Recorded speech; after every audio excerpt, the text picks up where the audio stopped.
just wanted to shout out to all my single brothers out there and just share some things that I feel like I've learned over the past 5 years about relationships and just about being single and whatnot. So hopefully this is a encouragement to you and also maybe a challenge depending on where you're at. So the first thing is that marriage is not your destiny.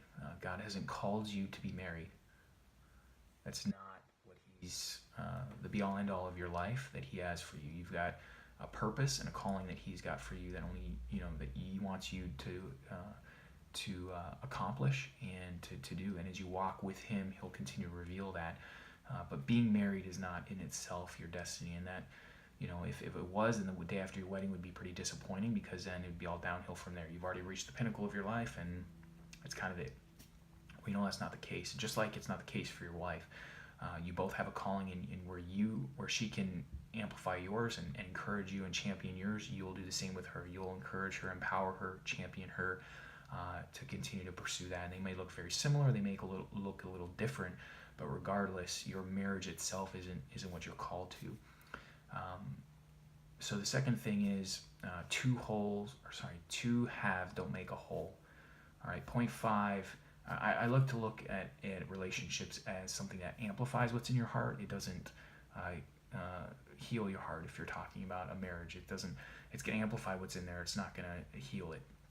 Your wife is not your healer. She's not supposed to come in and heal all the things that are wrong with you and your heart wounds and things like that. That's not the way it works. You need to get that figured out before you get into your marriage, and therefore I would say into your dating relationship. And the reason is because a relationship is like, if you're multiplying what's in your heart, then it's 0.5 times 0.5 is 0.25. It's actually less. It's not more. We're not adding here. It's not like, everything you're missing, she fills and you're magically one. That's not the way it works. We want two wholes to come together to make an even better whole and an even better relationship. And, two are better than one. Those things. It's not because 0.5 and 0.5 make one. It's because two whole people can then do so much more together.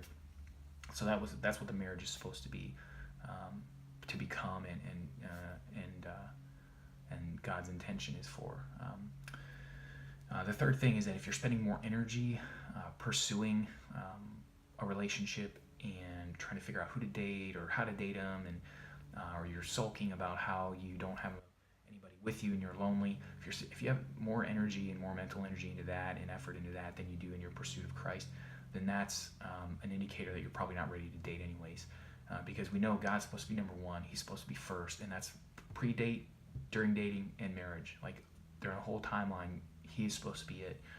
And so you need to be pursuing Him regardless of the situation. And you need to get into that place where He is so good. He is so, He fills your heart to where you can go into that relationship whole, healed, and on fire for God, pursuing what He's called you to, rather than trying to figure all that out with somebody there. And let me tell you, the road is going to be a lot smoother if you get all that stuff done before than if you do it after. It does not make it easier. I can tell you from personal experience. So I just want to encourage you with that. Hopefully it's a blessing to you. If you have another comment or something that you want to share, please do so below. If you're the Facebook police, feel free to private message me instead. Thanks.